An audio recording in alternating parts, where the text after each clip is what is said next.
That was some Daytona 500 to kick off the 2022 NASCAR season. We had loose wheels. We saw a flip.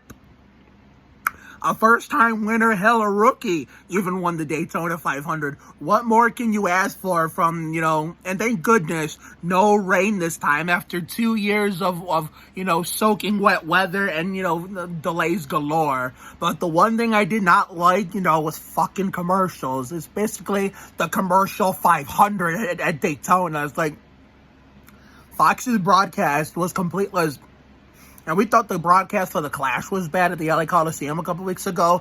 Oh, this one took the cake. Fox's broadcast today was hot caca.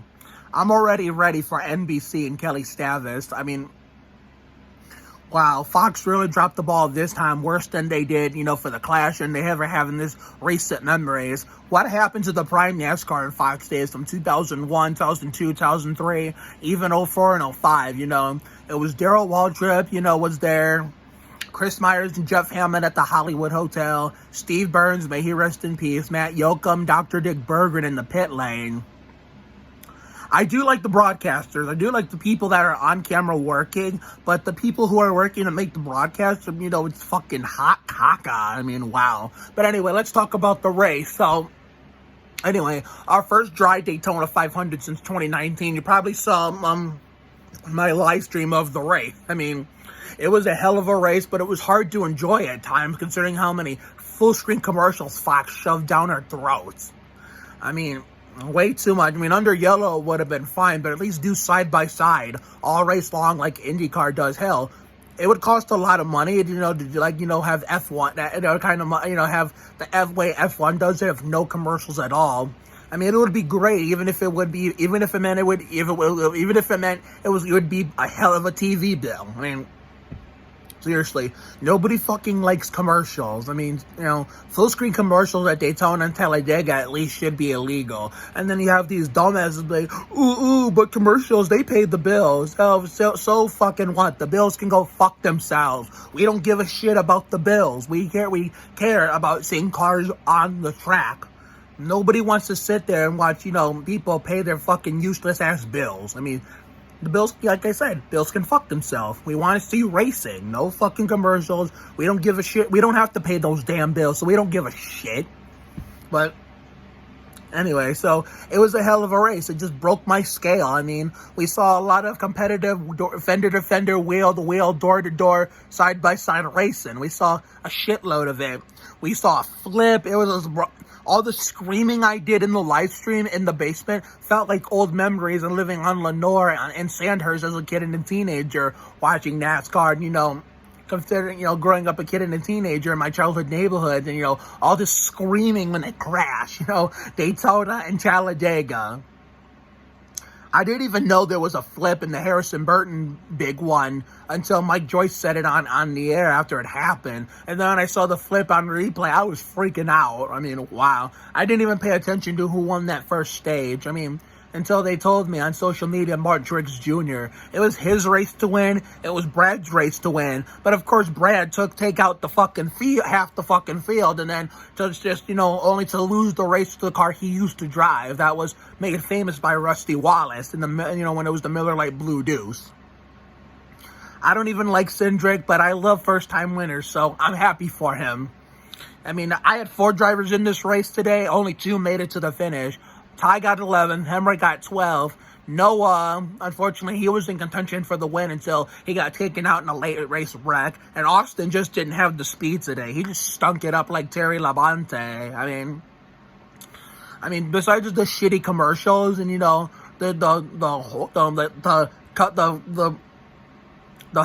shitty ass Fox coverage that was today with the constant commercials, the race broke my scale. It was on a scale of 1 to 10, this Daytona 500 broke my scale. What a way to start the season. I mean, I knew Ty wasn't out of it as soon as he got that speeding penalty. It was early in the race and he had time to recover from it. And he came away with an 11th place finish, just barely missed the top 10. I mean, it was a good birthday, birthday celebration. Now it's officially over. Tomorrow we go back to reality. But I'm happy I was also able to share the last part of my birthday with Bellamy Young, one of my ultimate favorite actresses. And, of course, Ryan Clapham for her Bobby Labonte 18th birthday. I mean, couldn't have asked for a better start to the season, I know we gave Ryan Blaney a lot of shit for how he won their 2020 Aaron's 499 on Father's Day, considering that Nemechek would have pulled a Ron Bouchard if Blaney didn't do that dick move and stuff Jones in the wall with stuff Nemechek in there. But I mean, say what you want about, say what you want about how, Austin Cindric won the race, but I feel like that was karma for Blaney for how he won the 2020 Aaron's 499, especially as a John Hunter Nemechek fan, But, I mean, overall, a great race. Bubba was so close, too. I just wanted to... what is it with Bubba finishing second in the Daytona 500? 2018 and now this year. I just wanted to see him win it, just to see the field day the Boomers would have, how pissed off they would get, and the millions of ways they'd find to discredit him, even if he would have won that shit legitimately. Bubba could win a race on a non-restrictor plate track on speed and dominating fashion, and the Boomers would still find a way to discredit him.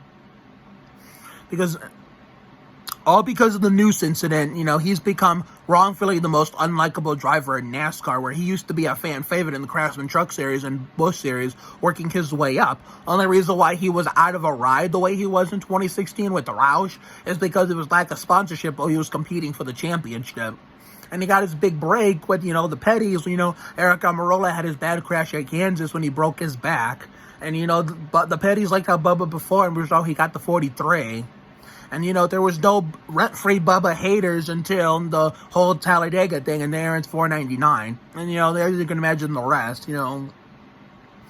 But, and what happened to all those people that said Rick Ware Racing would win the Daytona 500 and the pole? Yeah.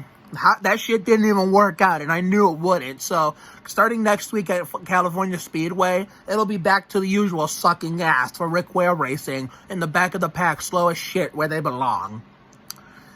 Sometimes just because a dog shit team has an alliance with a team that's actually fast, and just because it's a new car, that doesn't always mean they'll always run good or improve. Rick Ware Racing will probably go back to sucking ass in the races that matter starting next week. The only race they'll be able to be competitive was restrictor plate racing, which we saw that today, but the shit didn't even work out. And, road course racing will be the only place to be competitive, but I doubt they'll ever win a race in NASCAR, a point-splitting race that matters, period, because even when they're competitive, even if they are competitive at restrictor plate races or road courses, they're still a fucking shitty-ass team. I don't give a shit what anybody says. I dream of the day Cody Ware and his rest of his dad's shitty team isn't in NASCAR anymore. If we can get rid of Starcom Racing, we can get rid of Rick Ware, too. I dream of the day Rick Ware's no longer in NASCAR. The same, with his shitty son Cody, I can't make this shit up like Jamie McMurray. But anyway, California Speedway is next week for the Napa Auto Parts 500. And I refuse to call it Cal Auto Club Speedway and call it a 400-mile race. I fucking hate name changes. Name changes can go kick fucking rocks. Which is why I still say Winston, Busch, Craftsman, Truck, and Arca Remax. So I will see you all for that next video. And next week, and then the next NASCAR weekend in California, if I actually happen to catch it. So, and my break from the Spurs ends this Friday, so the Spurs game reviews will be back this coming Friday night. So, have a good night tonight and a better day tomorrow. Life will give you a lot of lows, but when you hit a high, enjoy it. It ain't for the weak. Goddamn, be you. You have to try harder to do less. So, take care, everyone. Good night, and congratulations to Austin Cindric on scoring his first career win in the Great American Race, becoming the 9th driver to do so, and also a rookie. And is he the first rookie to win the 500? Well, Trevor Bayne doesn't count because he was not full-time and actually competing for Rookie of the Year. And he was a one-hit wonder anyway. So, therefore, congratulations to Cindric on, winning the 500 as a rookie. So, see you later, everyone.